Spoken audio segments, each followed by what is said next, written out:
দর্শক, আমি সাব্বির আহমেদ সন্ধি স্বাগত জানাচ্ছি the voice of Gen Z pod by ফুডিতে। জুলাই আপরাইজিং বাংলাদেশের প্রতিটি স্তরের প্রতিটি জনগণের আন্দোলনের রূপ নিয়েছিল, শুধুমাত্র ছাত্রদের আন্দোলন আর ছিল না। এ জায়গায় সবারই কম বেশি অবদান রয়েছে এবং যারা আসলে সেই ছাত্রদের সাথে থেকে নিজেদের সীমাবদ্ধতার জায়গা বের করেও ছাত্রদের তথ্য সংগ্রহ করেছে, জুলাইয়ের চিত্র তুলে ধরেছে, তাদের মধ্যে একজন সাংবাদিক দীপুনুর আজ আমাদের সাথে উপস্থিত আছেন। আমরা সরাসরি তার কাছে চলে যাচ্ছি। দীপুনুর, আপনাকে স্বাগত the voice of Gen Z pod by ফুডিতে। কেমন আছেন? আলহামদুলিল্লাহ, ভালো আছি। আমারও খুব ভালো লাগছে সাব্বির ভাই, আপনাকে আমন্ত্রণ জানাচ্ছি এবং সাব্বির ভাই অসংখ্য ধন্যবাদ আজকের এই বিষয়টা আলোচনায় আনার জন্য। দীপু, আমি শুরুতেই যে বিষয়টা আপনাকে জানতে চাইবো আপনার কাছে, যে জুলাইয়ের সময়ে আমরা অনেক ক্ষেত্রেই দেখেছি সাংবাদিকদের অনেক দায়বদ্ধতা ছিল। অনেক সাংবাদিক আসলে মাঠে থেকে নিজের জীবনের ঝুঁকি নিয়ে তথ্য সংগ্রহ করেছে, অনেক সাংবাদিক মারাও গিয়েছে। সো সে জায়গায় আপনি তখন আরেকটা প্রাইভেট টেলিভিশন চ্যানেলে ছিলেন। ওই সময়টা আসলে আপনার কাছে কেমন ছিল? আপনার চোখে জুলাই কেমন ছিল ওই সময়টায়? আচ্ছা, শুরুতেই যদি আমি বলি যে আপনি যেমনটি বলছিলেন শুরুতেই, যে জুলাই গণ অভ্যুত্থান কিন্তু শুধুমাত্র একটা ছাত্র জনতার আন্দোলন এক পর্যায়ে গিয়ে ঠেকেনি, এটা সারা বাংলাদেশে ছড়িয়ে পড়ে এবং সবচেয়ে বড় সাক্ষ্য হিসেবে কিন্তু আমরা গণমাধ্যম কর্মীরা কিন্তু প্রতিনিয়তই মাঠে থেকেছি, শুরু থেকেই কাজ করেছি, একদম পুরো চিত্রটি তুলে ধরার চেষ্টা করেছি। তো আপনি যেমনটি বলছিলেন যে আগের যে টেলিভিশনে ছিলাম, তো সেই সময়টা আসলে প্রথম দিকে আন্দোলনের তীব্রতা কিন্তু এতটা ছিল না। প্রথম দিকে আন্দোলনের তীব্রতা এতটা ছিল না, যা কিনা পরবর্তীতে 17 বা 18 জুলাই থেকে যে রূপটা নেয়, তখন আমাদের গণমাধ্যম কর্মীদের মাঠে যা আমরা দেখেছি, ছাত্রদের লাঠিপেটা করা হয়েছে বা পুলিশ যখন তাদের উপর চড়াও হয়, সেই মুহূর্তগুলোর সাক্ষী কিন্তু আমরা ছিলাম। তো এক পর্যায়ে যে স্বাক্ষর জায়গা থেকে যদি আমি বলি, তাহলে ছাত্রদের উপর যে নির্বিচারে হামলা করা হয়, তা কিন্তু মোটেও কোনো সমীচীন ছিল না। একেবারেই না, লিথাল ওয়েপন ইউজ করেন এভরিথিং। এগুলো তো শেষ পর্যায়ে গিয়ে একদম লিথল ওয়েপন ইউজ করা হয়েছে, তবে শুরুর দিক থেকেই মারমুখী অবস্থানে ছিল 17-18 জুলাইয়ের দিকে আমরা যেমনটি সাক্ষ্য দিয়েছি, আমরা জেনেছি, এবং শেষ পর্যায়ে গিয়ে কিন্তু মারণাস্ত্র বা একদম সশস্ত্র বাহিনীও পর্যন্ত কিন্তু মাঠে ছিল। তো এইভাবে ছাত্রদেরকে যে পেছে হটানো বা ছাত্রদেরকে একদম লিথল ওয়েপনের সামনে নিয়ে এসে নিজ দেশের ছাত্রদেরকে সামনে বুকে গুলি ঠেকানো, এই জিনিসটা আসলে সত্যি নিজেদের চোখে আমরা আজও সেই স্মৃতি আমাদের চোখে ভেসে ওঠে। এবং আমরা যখন সংবাদ পড়েছি, যখন আমরা সংবাদ পড়েছি, সংবাদ পাঠক অবস্থায় যখন ছিলাম, স্ক্রিনে যখন সংবাদ পড়ছিলাম, সেই সময়গুলোকে আমাদের দায়িত্ববোধের জায়গা থেকে আমরা নিজেদেরকে শক্ত থাকার চেষ্টা করেছি। অন্যথায় কিন্তু আমরা যখন সংবাদগুলো পাঠ করছিলাম, তখন কিন্তু আমাদের ভেতরটাও কাঁদছিল। অবশ্যই দিন শেষে যে জিনিসটা হয়, আমরা স্ক্রিনে অথবা লাইভে যতটাই প্রফেশনালিজম মেনটেন আমাদের করতে হয়, পাশাপাশি আমাদের নিজেদেরও পার্সোনাল কিছু স্ট্রাগল থাকে প্রত্যেকটা স্টোরির পেছনে। আমি যদি বলি যে সেই জুলাইয়ের সময় হোক কিংবা পরবর্তী সময় বা তার আগের সময়, প্রতিনিয়ত আমরা এরকম অনেক ঘটনার সাক্ষী হই যে জায়গায় গিয়ে আমাদের আসলে মনে হয় যে আমরা আমাদের ইমোশনটাকে নিয়ে ঠিকঠাক মতো এগোতে পারি না, তারপর এগোতে হয়। জুলাইয়ের সময় বা জুলাইয়ের আগে, জুলাই তো আসলে বৈষম্য থেকে তৈরি হওয়া, সো সাংবাদিকদেরও একটা বৈষম্যের বিশাল বড় জায়গা ছিল। আমি যদি আমাদের টেলিভিশন চ্যানেলের কথা বলি, একুশে টেলিভিশনের কথা, একুশে টেলিভিশনও কিন্তু একটা লং টাইম যাবত এই বৈষম্যটার সম্মুখীন হয়েছে। তো সেই জায়গায় দাঁড়িয়ে আপনার এখন কি মনে হয়, সাংবাদিকরা সাংবাদিকদের জায়গা থেকে আসলে কতটুকু মত প্রকাশের স্বাধীনতা পাচ্ছে? আচ্ছা, খুবই গুরুত্বপূর্ণ একটা প্রশ্ন। আমার কাছে মনে হয় যে বৈষম্যের ভিত্তিতে কিন্তু এই আন্দোলনটা তৈরি হওয়া, তবে বাংলাদেশটা আজ কিন্তু বৈষম্য মুক্ত হওয়ার কথা ছিল। তবে আমার কাছে মনে হয় যে হ্যাঁ, সরকার চেষ্টা করছে যে বৈষম্য মুক্ত একটা পরিবেশ গড়ে তোলা, এবং আমাদের গণমাধ্যম কর্মীদের মধ্যে বৈষম্য মুক্তের জন্য একটা পরিবেশ তৈরি করতে পারি, সেজন্য কিন্তু দিনরাত কাজ করে যাওয়া হচ্ছে। তবে আসলে আমার কাছে মনে হয় না যে মত প্রকাশের স্বাধীনতাটা একেবারেই যে বৈষম্য মুক্ত হয়েছে বলে আমার কাছে মনে হয় না। আমার কাছেও সেটাই মনে হয় যে আসলে এখনো আগে তো অনেক কিছু ছিল, অনেক ধরনের বাধা বিপত্তি ছিল, অনেক ধরনের থ্রেট ছিল। আমি যদি একেবারে সহজ করে বলি, বর্তমান সময়ে দাঁড়িয়েও কিন্তু ওই থ্রেটটা আছে। সেটা আগে থাকতে ক্ষমতাসীনদের হাতে, এখন থাকে বট বাহিনীর হাতে টু সাম এক্সটেন্ট। যে কোনো একটা ঘটনার আপনি বিশ্লেষণ করতে যাবেন, কিন্তু মানুষজনকে ওইটাকে ডাইভার্ট করার জন্য, আমি যদি রিসেন্ট টাইমের কথাও বলি, সাতক্ষীরা 4 আসন নিয়ে, সো যখনই এই জিনিসটা বের হলো, সাংবাদিকরা এটা নিয়ে কথা বললো বা তথ্যগুলো নিয়ে আসলো, তখন কিন্তু অদ্ভুতভাবে একটা জিনিস আপনি খেয়াল করেছেন, অবশ্যই খেয়াল করেছেন, যে প্রথমে তথাকথিত তার যারা নেতাকর্মী ছিলেন, সাতক্ষীরা 4 আসনের এমপি, তারা প্রথমে এটাকে এআই বলল, এরপরে বলল যে হচ্ছে বিয়ে হয়েছে দ্বিতীয় বউ, তারপরে যখন কাবিননামা নিয়ে হ্যাসেল হলো, এরপরে যখন কাজী সাহেবের বক্তব্য আসলো, তারপরে গিয়ে আবার আপনার হচ্ছে নানান ধরনের ভিডিও ভাইরাল হলো। সো এই যে আপনার হচ্ছে অনলাইনে হেট ক্রাইম, বটবাহিনী কিংবা হচ্ছে এই ফেক আইডিদের যে অত্যাচার, এই জায়গায় দাঁড়িয়ে আসলে হচ্ছে কতটুকু কঠিন হয়ে দাঁড়িয়েছে সাংবাদিকদের আসলে মানুষের কাছে ইনফরমেশনটা নিয়ে যাওয়া। কোথাও না কোথাও গিয়ে মানুষজন এই জিনিসটা মানুষজন হচ্ছে কনস্পিরেসি থিওরিতে বিশ্বাস করতে বেশি পছন্দ করে। এটা মানুষের হচ্ছে কি বলে নেচার, আমরা কনস্পিরেসি থিওরিটাকে বেশি চেয়ার আপ করি। তো সেই জায়গায় দাঁড়িয়ে কি মনে হয় আপনার বর্তমান সময়ে সাংবাদিকদের জন্য আসলে কতটা কঠিন হয়ে দাঁড়িয়েছে তথ্য উপস্থাপন করা বা মানুষের কাছে বিশ্বাসযোগ্যভাবে নিয়ে আসা? কি কি চ্যালেঞ্জেস ফেস করেন আপনারা? আচ্ছা, বর্তমান সময়ে এই এআই শব্দটা একটা, যেমন এআই যেমন প্রযুক্তি যেমন মানুষের জীবনে একটা ভালো দিক বয়ে আনে, ঠিক কিন্তু এই প্রযুক্তিটা ভালোর বিপরীতে কিন্তু খারাপের দিকটাও কিন্তু বয়ে এনেছে, যা কিনা আমাদের সামাজিকভাবে সমাজে কিন্তু প্রতিনিয়ত একটা অপতথ্য বা মিথ্যা তথ্য ছড়ানোর জন্য এআই কিন্তু খুব গুরুত্বভাবে ব্যবহার করা হয়।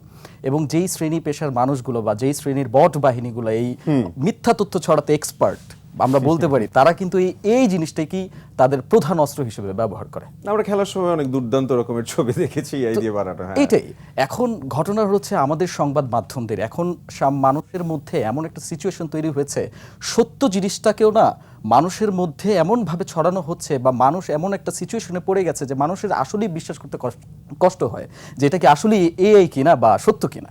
এক্স্যাক্টলি। একটা মূলধারার গণমাধ্যম টেলিভিশন থেকেও একটা তথ্য প্রচার করা হলে মানুষ কিন্তু চিন্তা করে যে আসলে সামাজিক যোগাযোগ মাধ্যমে আমরা প্রতিনিয়তই দেখছি বিভিন্ন ভুয়া তথ্য, মিথ্যা তথ্য দেখে বোঝা যাচ্ছে এআই। সো ওই জায়গাগুলো থেকে মানুষের কিন্তু বিশ্বাসের জায়গাটা নষ্ট হচ্ছে গণমাধ্যমে। এছাড়া আরো একটি গুরুত্বপূর্ণ বিষয় যদি আমি বলি যে গণমাধ্যমে তথ্য প্রচারের ক্ষেত্রে কিছু কিছু যারা বট বাহিনী আছে তারা কিন্তু এই যে গণমাধ্যমের বিভিন্ন লোগো লাগিয়ে বিভিন্নভাবে কিন্তু মিথ্যা তথ্য প্রতিনিয়ত সামাজিক যোগাযোগ মাধ্যমে ছড়িয়ে থাকে, নামের বিকৃতি করে অন্য একটা হচ্ছে চ্যানেল খুলছে। ইয়েস, মানে আবার অনেক সময় এমনও হয় যে অনেক গণমাধ্যম আছে যে জায়গায় দাঁড়িয়ে তারা হচ্ছে ক্লিক বেটিং এর জন্য আসলে অনেক ধরনের চটকদার হচ্ছে হেডলাইন দিচ্ছে। আমরা আসলে গণমাধ্যম, জুলাই এগুলো নিয়েই কথা বলবো, কিন্তু আমাদের সময় হলো ছোট্ট একটা বিরতি। আমরা ফিরছি অল্প কিছুক্ষণের মধ্যেই, আমাদের সাথে আপনি থাকুন ততক্ষণ। দর্শক, the voice of Gen Z powered by ফুডিতে নিয়ে নিচ্ছে ছোট্ট একটা বিরতি, ফিরছে অল্প কিছুক্ষণের মধ্যেই, আমাদের সঙ্গেই থাকুন।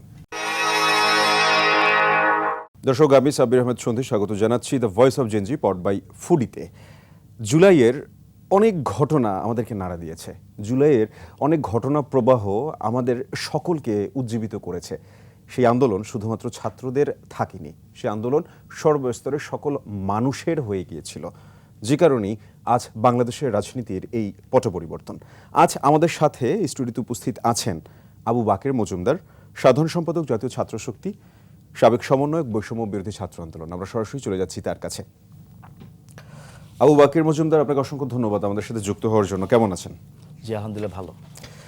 আজ 25শে জুলাই, আমি যদি বলি যে ঠিক এই সময়টার কাছাকাছি সময়ে 19 থেকে 24 জুলাই আপনি ছিলেন গুম এবং ডিবি হেফাজতে চরম শারীরিক এবং মানসিক নির্যাতনের মুখোমুখি। তো সেই দিনগুলির ঘটনা প্রবাহ যদি আপনার কাছে জানতে চাই, তখন আসলে আপনার মেন্টাল স্ট্রেংথ কীরকমের ছিল, আপনি কিভাবে কামব্যাক করলেন?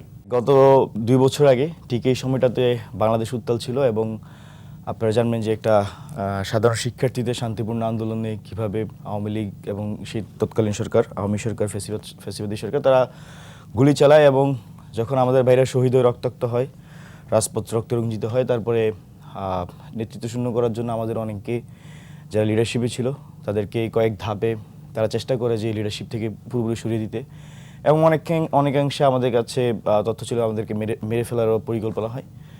তো তারই অংশ হিসেবে প্রথমে 19 জুলাই নাহিদ ইসলাম, আসিফ মাহমুদ আর আমি আবু বাকের মজুমদার, আমরা তিনজনই ছিলাম গণতান্ত্রিক ছাত্রশক্তি, তৎকালীন গণতান্ত্রিক ছাত্রশক্তির শীর্ষ 3 নেতা, 4 জনের মধ্যে আরেকজন আক্তার হোসেন, তাকে 17 জুলাই অ্যারেস্ট করে ফেলে। মানে 4 জন টপ 4-এর মধ্যে আমাদের টপ ফোরাম ছিল, সেই ফোরামের 4 জনের আক্তার হোসেনকে 17 জুলাই অ্যারেস্ট করে, আর আমাদের 3 জনকে 19 জুলাই এক একজনকে এক এক টাইমে রাতের পরে, মানে 8টা-9টার পরে এক একজনকে এক এক টাইমে এক এক জায়গা থেকে উঠে এনে আলাদা আলাদাভাবে। এবং আপনারা নাহিদ ইসলামেরটা দেখবেন যে একদমই ন্যাশনাল ইন্টারন্যাশনালি সেটা তখন এসেছিল, কারণ তাকে মারধর করার চিত্রটা সামনে এসেছিল। এটা 21 জুলাই সামনে আসে। আর আমি আর আসিফ মাহমুদ 2 জনকে ছাড়ে হচ্ছে যে 24 জুলাই। মূলত ওই সময়টাতে যেটা হয়েছিল যে যখন কমপ্লিট শাটডাউন কর্মসূচিটা আসে, বাংলা ব্লকের কমপ্লিট সব না 18 তারিখ 17 তারিখ রাতে হচ্ছে কমপ্লিট শাটডাউন কর্মসূচিটা আসে এবং 18 তারিখ থেকে কর্মসূচি ছিল কমপ্লিট শাটডাউন। তো 19 তারিখে যখন ঘোষণা যায় যে কমপ্লিট শাটডাউন চলবে এবং আমাদেরকে আপনারা দেখবেন যে তৎকালীন যারা মন্ত্রী ছিলেন তারা হচ্ছে আমাদেরকে তাদের সাথে বৈঠকের জন্য ডাকে এবং সেটা বলা হয় যে বৈঠকের দরজা খোলা। তখন আমরা সবাই ফেসবুকে জানাই যে গুলির সাথে সংলাপ নয়, মানে সংলাপ হয়তো হইতে পারতো, তুমি শান্তিপূর্ণ সংলাপ করলে, কিন্তু তুমি তো আমার ভাইদেরকে শহীদ করছো সেই সময়টাতে 16 তারিখ 17 তারিখ 18 তারিখ। তো আমাদের সাথে যখন সংলাপের আহ্বান করে তখন আমরা সংলাপটা নাকচ করি, আমরা বলি যে গুলির সাথে সংলাপ নয়। এবং এটাও একটা এই প্রেক্ষিতে মূলত আমাদের 19 তারিখে উঠে নিয়ে যাওয়া হয় এবং নাহিদ ওই ইসলামকে- জায়গা থেকে আপনাদের আশা জয়েন করা মানে ওইটা ঠিক আচ্ছা কয় সেটাই তারিখে বলছি। ছিল? হ্যাঁ। তো 19 তারিখে আমাদেরকে নিয়ে নাহিদ ইসলামকে অতিরিক্ত মারধর করে আর আমাদেরকে মানে আমাকে মেনলি আটকে রাখার জন্য আমার কাছে মনে হচ্ছে নিয়ে যায়, আর এমনিতে আন্দোলনের বিষয়বস্তু নিয়ে অনেক কিছু নিয়ে জিজ্ঞাসাবাদ করে। 24 তারিখে যখন ছাড়ে আবার যেই দিক থেকে নিয়ে যায় প্রায় আশেপাশের একটা কাছাকাছি এলাকা থেকে আবার ছেড়ে চলে যায়। তো 24 তারিখে ছাড়ার পরে আমরা গণস্বাস্থ্য হাসপাতালে, আপনি জানবেন যে গণস্বাস্থ্য হাসপাতালে চিকিৎসাধীন অবস্থায় ছিল। আর নাহিদ ইসলাম আর আসিফ মাহমুদের অবস্থা একটু গুরুতর ছিল, বিশেষ করে নাহিদ ইসলামের অবস্থা গুরুতর ছিলেন। তো 24 তারিখ 25 তারিখে আমরা গণস্বাস্থ্য হাসপাতালে থাকি এবং 25 তারিখে আমাদের ফোন চিজ করে, তখন আবার ফোন নিয়ে যায়, আমাদের রুমে ইন্টারনেট অফ করে দেয়, আমাদের রুমে যাতায়াত মানুষের বন্ধ করে দেয়। এবং 26 তারিখ ছিল শুক্রবার, আমি যদি ভুল না করি, 26 তারিখে আমরা জুমার নামাজ পড়তে চাই, জুমার নামাজও পড়তে দিবে না, বেরোতে দিবে না। তো আমাদের সাথে ওই তৎকালীন গোয়েন্দা সংস্থার লোক যারা আমাদেরকে করে রেখেছিল, ব্লক করে রেখেছিল, তারা অনেক বাকবিতণ্ডা করে এবং এমনও ঘটনা ঘটে যে আমি আর আসিফ মাহমুদ ওনাদেরকে থ্রেট দিয়ে যে বলি যে আপনি এখন আপনি মানে ঝামেলা করলে আমাদের সাথে, আমাদের কাছে নামাজ পড়তে না দেন, আজকে এখানে 10,000 লোক আনবো। তো ওই ফোর্সের লোক আমাদেরকে পাল্টা বলে যে আমরা 10,000 ফোর্সের লোক আনবো, তুমি কি করবে দেখবো, মানে এই ধরনের বাকবিতণ্ডা পৌঁছে যায় ওইখানেই। পরে যখন বাকবিতণ্ডা তুঙ্গে চলে যায় তখন এক পর্যায়ে আমাদেরকে টানা হিস্ট্রা শুরু করে যে আমাদেরকে নিয়ে যাবে। তো বললো যে এই হসপিটাল থেকে আমাদেরকে ইম্পেরিয়াল হসপিটালে নিয়ে যাবে এবং এটা বলে যে ফার্ম গেট। তো ওই হসপিটালে নেওয়ার কথা বলে, তো এবং বলে যে এখানে নিরাপত্তার অভাব আছে, এগুলো বলে আমাদেরকে গাড়িতে ওঠানোর চেষ্টা করে। তো আমি আর আসিফ মাহমুদ এক রুমে ছিলাম আর নাহিদ ইসলাম আরেকটা রুমে ছিল এবং আমাদের মধ্যে যোগাযোগ বিচ্ছিন্ন করে ফেলে। তো যখন নাহিদ ইসলামকে দেখছিলাম না, আমরা মানে আবারও প্যারা খাই এবং আমরা বলি যে নাহিদ ইসলামকে আমাদের সাথে দেখাই নিতে হবে, কই নিতেছে। হ্যাঁ, এরকম বাকবিতণ্ডার এক পর্যায়ে ওরাও আমাদের সাথে কিছু জায়গায় করে এবং আমাদেরকে নাহিদ ইসলাম সহ 3 জনকেই তখন আলাদা আলাদা করার প্ল্যান ছিল শুরুতে, পরে একসাথে নিয়ে আমাদের গাড়ি ধরে এবং আমরা বুঝতে পারি যে আসলে আমাদেরকে ইম্পেরিয়ালে নিয়ে যাচ্ছে না, ডিবি অফিসে নিয়ে যাচ্ছে। তার কারণ হচ্ছে যে আমাদের রাস্তা তো চিনি, কোন রাস্তা দিয়ে গেলে কোথায় যাবে আর কি। তো সর্বশেষ 26 জুলাই আমাদের ডিবি হেফাজতে নিয়ে যায় এবং ডিবি হেফাজতে নেওয়ার কয়েকটি উদ্দেশ্য ছিল তাদের। আপনারা দেখবেন যে যখন 16, 17, 18, 19 তারিখে যারা শহীদ হয়েছে তাদেরকে তৎকালীন খুনি ফ্যাসিস্ট হাসিনা সে তার সাথে গণভবনে নিয়ে দেখা করায় শহীদ ফ্যামিলিগুলোকে দেখা করায় এবং একই প্ল্যান ছিল যে ছাত্র আন্দোলনের নেতৃবৃন্দকে এই তো শেখ হাসিনার সাথে দেখা করিয়ে একটা কম্প্রোমাইজ জায়গায় দাঁড় করানো। তো সেই জন্য আমাদেরকে শুরু থেকে একটা অ্যাম্বায়েন্স ক্রিয়েট করে যে তারা প্রেশার ক্রিয়েট করবে, তারা একটা মানে যে একটা এমন একটা এনভায়রনমেন্ট ক্রিয়েট করে যে এনভায়রনমেন্টের এন্ড হবে যে আসলে শেষ পর্যন্ত আমাদেরকে শেখ হাসিনা পর্যন্ত নিয়ে যাবে। তো আপনারা জানবেন যে আমি শর্টে যদি বলি, আমাকে হচ্ছে ডিবি হেফাজতে চূড়ান্ত লেভেলের আমার উপর টর্চার করা হয়, আমাকে ঝুলে মারধর করা হয় যে ডিবি হেফাজতে। এবং মূলত এটা করার একটা কারণ ছিল যে আমি হারুনের সাথে বাকবিতণ্ডা জড়াই একটা ডিসকাশন টেবিলে। তো পরে হচ্ছে আমাকে ঝুলে ডিবি প্রধান হারুনের সাথে আপনার হচ্ছে আসলে ওই বাকবিতণ্ডাটা শুরু হয়। জি, এটা 27 তারিখে। তো পরে আমাকে মারধর করে এবং 27 তারিখে আমাদের নামে একটা রিপোর্ট আসে, 3 সমন্বয়কের টার্গেট ছিল সরকারপত্র এবং সেখানে নাহিদ ইসলাম, আসিফ মাহমুদ আর আবু বকর মজুমদার আমাদের 3 জনের ছবি দিয়ে কালবেলা একটা রিপোর্ট করে যে 3 সমন্বয়কের টার্গেট ছিল সরকারপত্র, আপনি এখন রিপোর্টটা পাবেন। এবং সেখানে মূলত যে জিনিসটা ফ্রেম করা হয় যে আমরা হচ্ছে গণতান্ত্রিক ছাত্রশক্তি রাজনীতি করি এবং আমাদের ক্যাম্পাসে এজেন্ডাই হচ্ছে যে একটা সাধারণ আন্দোলনকে রাজনৈতিক আন্দোলন রূপান্তর করা এবং যেভাবে হোক শেখ হাসিনা পতন আন্দোলন দিকে নিয়ে যাওয়া। তো এই ফ্রেমিংটা করা হচ্ছে কালবেলার ওই রিপোর্টের মধ্যে এবং আমাদেরকে নানাভাবে বোঝানোর চেষ্টা করা হয় যে এরা রাজনৈতিক এবং অন্য যারা সমন্বয়ক আছে বা মানে আমাদের ছাত্র শক্তির বাইরে যারা সমন্বয়ক আছে বা অনেক জেনারেল তাদেরকেও তখন হচ্ছে ওই ঘটনা প্রবাহের মধ্যে হচ্ছে নিয়ে আসা। সেখানে ফ্রেমটা করে যে আমরা সরকার পতনের দিকে এটা নিয়ে যাচ্ছি আর অন্যরা হচ্ছে যে ধরনের রাজনীতি চাচ্ছে না। বা এই ধরনের সিচুয়েশন চাচ্ছে না, কিন্তু আমাদের কাছে বিষয়টা ক্লিয়ার ছিল যে যেহেতু হত্যাকাণ্ড হয়েছে তাহলে সরকার পতনের বাইরে তো এখানে আর কোনো অপশন হইতে পারে না। বুঝতে পেরেছি। তো এটা নিয়ে জিজ্ঞাসাবাদ, এটা নিয়ে টর্চার, মানে ডিবিতে মানে টপিকটা কি ছিল, ফ্রেমটা কি ছিল, ফ্রেমটা ছিল এইটা। এবং ফাইনালি আপনারা আবু দেখবেন বকর, যে আমরা এই একটা- ব্যাপারে আরো কথা বলবো। সময় হলো ছোট্ট একটা sure. বিরতির। দর্শক, the voice of Gen Z powered by ফুডিতে সময় হলো ছোট্ট একটা বিরতির। নিয়ে নিচ্ছি ছোট্ট একটা বিরতি, আমাদের সঙ্গেই থাকুন, ফিরছি অল্প কিছুক্ষণের মধ্যেই। দর্শক, the voice of Gen Z powered by ফুডিতে স্বাগত আরও একবার। আমাদের আজ কথা হচ্ছিল আবু বকরের সাথে, কথা বলছিলাম জুলাইয়ের তৎকালীন সময়ের ঘটনা প্রবাহ নিয়ে। আবু বকর, যেমনটা কথা হচ্ছিল আপনার সাথে, আবু বকর আপনার সাথে যে বিষয়টা নিয়ে কথা হচ্ছিল যে 27 জুলাই আসলে আপনাদের নানাবিধভাবে থ্রেট দেয়া, জুম্মার নামাজ পড়তে না দেয়া, এবং ওই জায়গা থেকে আসলে ফাইনালি হচ্ছে আন্দোলনের চূড়ান্ত রূপ লাভ করা, এই ব্যাপারটা নিয়ে কথা হচ্ছিল। এটা যদি আপনি কন্টিনিউ করেন। আচ্ছা, 26শে জুলাই মূলত আমাদেরকে ডিবি হেফাজতে নিয়ে যাওয়া হয়, এবং আমি যেটা বলছিলাম যে 27 জুলাই একটা ডিসকাশন ছিল যে 8 দফা 9 দফা দাবি, ওগুলো আপনারা জানবেন যে তখন চলছিল। তো এগুলো নিয়ে বসা হয়েছিল আমাদের সাথে। তো সেখানে আমার সাথে ডিবি হারুনের একটা বাকবিতণ্ডা হয়, এবং বাকবিতণ্ডার কারণে আমাকে তখন চরম পর্যায়ে মারধর করা হয়, ঝুলে মারধর করা হয়। একটা কি বলে যে খুবই ভয়ঙ্কর একটা গল্প আমার জীবনের। আমি সেদিন হচ্ছে সেখান থেকে আমাকে রুমে পাঠায়, রুম থেকে একদমই এটা কি বড় টুপি, যেটা জম টুপি পরায় নিয়ে যায়, এক পায়ে দাঁড়ায় জিজ্ঞাসাবাদ করে শুরুর দিকে। আমি 3 দিন তখন না ঘুমা। পরবর্তীতে আবার ওইখান থেকে আরেকটা রুমে নিয়ে সেখানে ঝুলায় মারধর করে, অনেক কথা, অনেক গল্প, অনেক জিজ্ঞাসাবাদ। এবং ফাইনালি আমি যখন রুম থেকে বের হই, আমাকে নিয়ে যায়, তখন আমি রুমে তো মানে স্বাভাবিকভাবে ভয়ের একটা বিষয় ছিল মনের মধ্যে যে নিয়ে কি করে, কারণ ডিবির অনেক তখনকার যে সিচুয়েশন, যে ক্রস ফায়ার দেয় বা উপর থেকে ফেলে দিতে পারে বা অনেক কিছু হইতে পারতো। তো এবং আমি তো সময়টা দেখছিলাম যে তখন বাজে যে 4:30টার মতো বাজে আনুমানিক। আর আমি যখন রুমে আবার ব্যাক করাই তখন 8:30 বাজে। মানে বাকি এই 4 ঘন্টা আমার উপর মানে ডিরেক্ট এবং প্যাসিভ দুই ধরনেরই টর্চার চলে সেই সময়টাতে। এবং ঝুলে মারধরের কথা বললাম তো, এবং ওইখানে ওদের এই যে সেন্টার পয়েন্টগুলো ছিল, সেন্টার পয়েন্টের গল্পটা বলছিলাম যে একটা নিউজ করে তখন কালাবেলা একটা রিপোর্ট করে, সেই রিপোর্টকে বেস করে আমাকে কোয়েশ্চেনগুলো করা হচ্ছিল এবং জিজ্ঞাসাবাদগুলো করা হচ্ছিল। এবং মানে এটা একটা ফ্রেমিং ছিল আর কি আমাদের উপর, স্ট্রং ফ্রেমিং ছিল, এবং কিছু জিনিস মানে একটা বড় অংশ সত্যও ছিল, হ্যাঁ, কিন্তু ওটা ওদের টার্গেট পয়েন্ট ছিল। এবং এটা দিয়ে আমাদেরকে নানাভাবে বোঝানোর চেষ্টা করে, তুমি তো যে মানুষগুলো মরেছে সেগুলোর জন্য তুমি দায়ী, তোমরা দায়ী, এবং এটার রেসপন্সিবিলিটি তো তোমাকে নিতে হবে, এবং তোমাকে আমরা 64 জেলায় 300 মামলা দিব, কত হাজিরা দিয়ে কুলাবা আমরা দেখে সেরে দিব। পরে ওই জায়গা থেকে আপনারা আসলে বের হলেন কিভাবে? আচ্ছা, এখন আমাদের একটা ছিল যে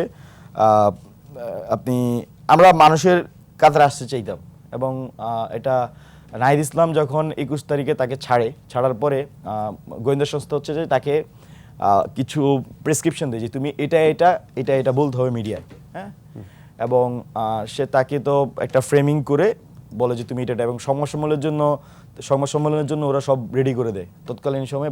21 কি 22 তারিখেই তিনি ইয়েতে ঢাকা রিপোর্টার্স ইউনিটে তিনি একটা সংবাদ সম্মেলন করে। তো সংবাদ সম্মেলনে গিয়ে কিন্তু উনি ওনার স্পিচটা মেক করে, ওনার যেটা কথা, উনি কিন্তু তাদের প্রেসক্রিপশনটা মানে নাই, না মানার কারণে স্বাভাবিকভাবে গোয়েন্দা সংস্থা আরও খেপে যায়। তো যখন আমরা ডিবিতে করছিলাম, তা আমরা বলতেছিলাম যে আমাদেরকে আপনারা যেটা বলেন আমরা বলবো না, সমস্যা নেই, মানে সমস্যা নেই বইলা যে বেরোয় আমরা হচ্ছে যে আমাদের স্পিচটা মেক করতে চাচ্ছিলাম। তো এটার আমরা সুযোগটা পাচ্ছিলাম না, হ্যাঁ, কারণ ওরা আমাদেরকে আগের বারে ধরে ফেলছে। তো বলে তোমরা তো আগের বারও এখানের মধ্যে নাই, তো এখানে করছে। আপনি কবে ছাড়া পেলেন? একসাথে ছাড়া পাই। ওকে, আমরা তো ছাড়া পাই 1 আগস্ট আমাদেরকে ছাড়ে না, 6 জনকে একসাথে ছাড়ে। তো আমাদের 3 জনকে 26 জুলাই নেয়, পরবর্তীতে সার্জিস হাসনাত ভাইদেরকে নেয় 27 জুলাই, আর নুসরাত তাবাসসুমকে 28 জুলাই নেয়। তো 28 জুলাই আপনারা দেখবেন যে আমাদেরকে দিয়ে একটা বিবৃতি পড়ানো হয়, এবং সেটা মূলত কিন্তু ওই ছিল যে আমাদেরকে ছেড়ে দিবে, হ্যাঁ, এটা জাস্ট এমনিতে দেখানো কি যেন একটা বইলা, মানে এই টাইপের একটা এর আগে টর্চার করে, তো কইরা জাস্ট দেখানোর কথা বলে। জুলাই আন্দোলনের মূল স্পিরিট ছিল বৈষম্যহীন সমাজ গঠন। জি, আপনাদের হচ্ছে দায়বদ্ধতার অনেক জায়গা ছিল, জনগণের হচ্ছে প্রত্যাশার অনেক জায়গা ছিল, যে কারণে সবাই আসলে নেমেছিল। কিন্তু সেই জায়গা থেকে বর্তমান সময়ে দাঁড়িয়ে আপনার কি মনে হয়, বাংলাদেশে কি সেই বৈষম্যহীন নিরাপদ রাষ্ট্র ব্যবস্থা সমাজের গঠন কি হয়েছে, বা এই যে পরবর্তী সময় শিক্ষার্থীদের মাঝে, আমি স্পেসিফিকভাবে এই জিনিসটা আপনার কাছে জানতে চাই, যে নানা মতামত শিক্ষার্থীদের মধ্যে, রাজনৈতিক বিভাজন, একে অন্যকে, যারা আসলে হচ্ছে বৈষম্য বিরোধী ছাত্র আন্দোলনের একদম শীর্ষ নেতৃস্থানীয় আপনারা ছিলেন, তো সেই জায়গায় দাঁড়িয়ে নানান ধরনের অভিযোগ আসছে, ছাত্রদের মধ্যে নানা ধরনের অভিযোগ আসছে। এই জিনিসটা আসলে কেন হলো, এটা যদি খুব সংক্ষেপে আপনার কাছে জানতে চাই আমি, 1 লাইন কিংবা 2 লাইনে। আচ্ছা, এটা তো 1 লাইন 2 লাইনে বলা সম্ভব না, তবে যে জুলাই অভ্যুত্থান, সেই জুলাই অভ্যুত্থানে মানুষ কয়েকটা কমন কজ ছিল তার মধ্যে একটা ছিল যে সবাই মিলে হাসিনার পতন চেয়েছে, এটা একটা কমন কজ। আর একটা কমন কজ ছিল যে সবাই, মানে ইয়াং জেনারেশন সবাই, এই যে আমাদের সিস্টেমের একটা বড় পরিবর্তন চেয়েছে। তার কারণ কি, সে বিশ্বাস করে যে সিস্টেমের কারণে তার চাকরি হয় না, সে মনে করে যে এই সিস্টেমের কারণে সে চিকিৎসা সেবা পায় না হসপিটালগুলোতে গেলে, এই সিস্টেমের কারণে সে লোন পায় না ব্যাংকের, এই সিস্টেমের কারণে সে হচ্ছে যে নিউ এস্টাবলিশমেন্ট আকারে আসতে পারে না। তো সে মনে করে যে তাই সে একটা ভূমি অফিসে চাইলে সে সেখানে সেবা পায় না সিস্টেমের দোষের কারণে। সেই জন্য সবাই মিলে সিস্টেমের চেঞ্জ চেয়েছে, এটা একটা কমন পয়েন্ট। আরেকটা কমন পয়েন্ট হচ্ছে বৈষম্যহীন সমাজ, যে যেখানে হচ্ছে যে সেই ধরেন যে কেউ আওয়ামী লীগ করলে তৎকালীন সময়ে সে ফার্স্ট ক্লাস জেনারেশনের সিটিজেনের মর্যাদা পাইতো, আর নর্মাল মানুষ ছিল যে সেকেন্ড ক্লাস সিটিজেন বা থার্ড ক্লাস সিটিজেন, মানে সে ওই ইগুলো পাইতো না, অ্যাডভান্টেজগুলো পাইতো না। তো সেই বৈষম্য সোসাইটি নানা পারে, সে এটা শেষ চাইছে। এখন আসেন যে আসলে আমরা কি পেয়েছি, কি হয় না, কি হয়েছে। নাম্বার 1 হচ্ছে যে একটা যে কমন গোল ছিল যে শেখ হাসিনা পতন, সেটা হয়েছে। নাম্বার 2 হচ্ছে যে সিস্টেমের পরিবর্তন হয় না, এবং এখানে অন্তর্বর্তীকালীন সরকারও অনেকাংশে আমি মনে করি যে ব্যর্থ হয়েছে, এবং তারা তাদের সময়টাতেই তারা, আমার মনে হয়েছে যে সম্ভব ছিল যে এটার একটা পরিবর্তন বা এটার একটা রূপরেখা শেষ করে দিয়ে যাওয়া। আবু বকর, আপনাকে অসংখ্য ধন্যবাদ। আমাদের হাতে আসলেই সময় নেই, আশা করি আপনাকে আবারও অন্য কোনো সময় পাবো। আপনাকে অসংখ্য ধন্যবাদ আমাদের সাথে যুক্ত হওয়ার জন্য। আপনাদেরকে অসংখ্য ধন্যবাদ আমাকে আজকে এই প্রোগ্রামে ডাকার জন্য। দর্শক, the voice of Gen Z powered by ফুডিতে আজ আমাদের সাথে উপস্থিত ছিলেন আবু বাকের মজুমদার, সাধারণ সম্পাদক, জাতীয় ছাত্রশক্তি এবং বৈষম্য বিরোধী ছাত্র আন্দোলনের সাবেক সমন্বয়ক। কথা হচ্ছিল জুলাই নিয়ে, জুলাইয়ের প্রত্যাশা নিয়ে এবং বর্তমান দেশ নিয়ে। আমাদের প্রতি শনিবার রাত 8টায় the voice of Gen Z powered by Foodi সম্প্রচারিত হচ্ছে। আপনি আপনার মতামত জানাতে পারেন আমাদের সোশ্যাল সাইটে কিংবা ইমেলের মাধ্যমে। আগামী শনিবার রাত 8টায় আবারও দেখা হবে নতুন কোনো গেস্টকে নিয়ে, নতুন কোনো টপিক নিয়ে। ততক্ষণ অবধি নিজে ভালো থাকুন এবং অন্যকে ভালো রাখুন।